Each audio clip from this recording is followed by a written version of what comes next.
Hello दोस्तों, स्वागत है मेरी एक और नई कहानी में। तो चलिए शुरू करते हैं।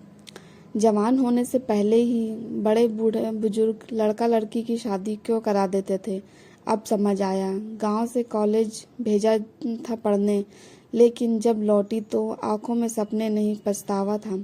गांव का नाम था सीतापुर, जहां अब भी लड़कियों के सपने सीमित थे, लेकिन माँ बाप धीरे धीरे बदलाव को अपनाने लगे थे। इसी गांव में रहती थी मालती, 19 साल की प्यारी सीधी सादी मासूम सी दिखने वाली लड़की। पढ़ाई में ठीक थी और माँ बाप को उस पर बहुत भरोसा था। पिता राजेश बाबू को बहुत उम्मीद थी कि उनकी बेटी पढ़ लिख कर नाम रोशन करेगी।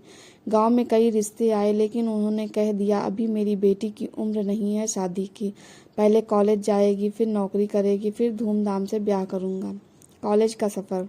मालती को शहर के बड़े कॉलेज में दाखिला दिलाया गया। शुरू में सब ठीक था, पर शहर की चकाचौंध, नए दोस्त, नया माहौल, धीरे धीरे मालती बदलने लगी। अब वो गांव की मासूम लड़की नहीं रही। उसका पहनावा बदला, बोलचाल बदली और सोच भी।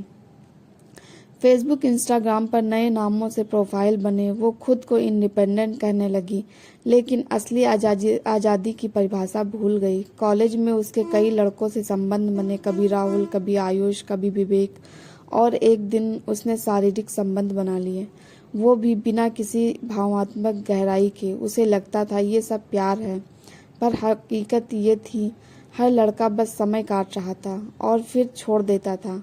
टूटने का दिन। तीसरे साल में मालती गर्भवती हो गई। जिसे लड़के से उसे सबसे ज़्यादा उम्मीद थी, उसने साफ इनकार कर दिया। मेरा कोई लेना देना नहीं है, तुमने अपनी मर्जी से किया था। मालती की जिंदगी जैसे वहीं थम गई।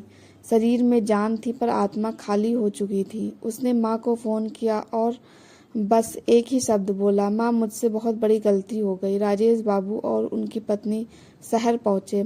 जब बेटी को अस्पताल के बिस्तर पर देखा, आंखें भर आईं। बिना कुछ कहे माँ ने बेटी के सिर पर हाथ रखा।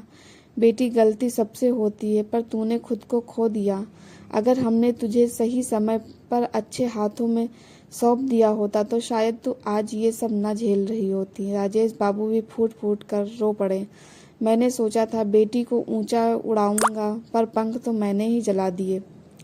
उसे समय पर उड़ने का सही रास्ता न दिखाया, बस सपनों में उलझा दिया।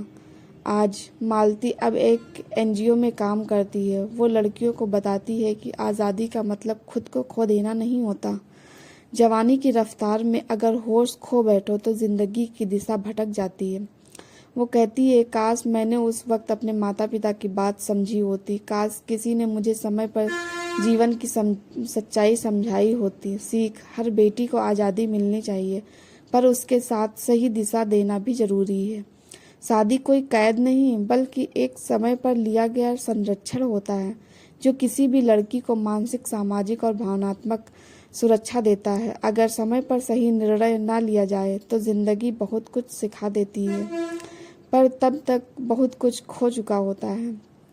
शीर्षक, गांव से कॉलेज गई थी पढ़ने, लेकिन जब लौटी तो दामन में पछतावा और कोख में एक अधूरा रिश्ता। अगर ये कहानी आपके दिल को छू गई हो तो इसे ज़रूर साझा करें, क्योंकि हजारों लड़कियां इस दौर से गुजर रही हैं। शायद कोई एक वक्त रहते संभल जाए। बेटियां फूल हैं, उन्हें उड़ान दो, लेकिन हवा की दिशा भी दिखाओ। सोच बदलो, देश बदलेगा। धन्यवाद दोस्तों।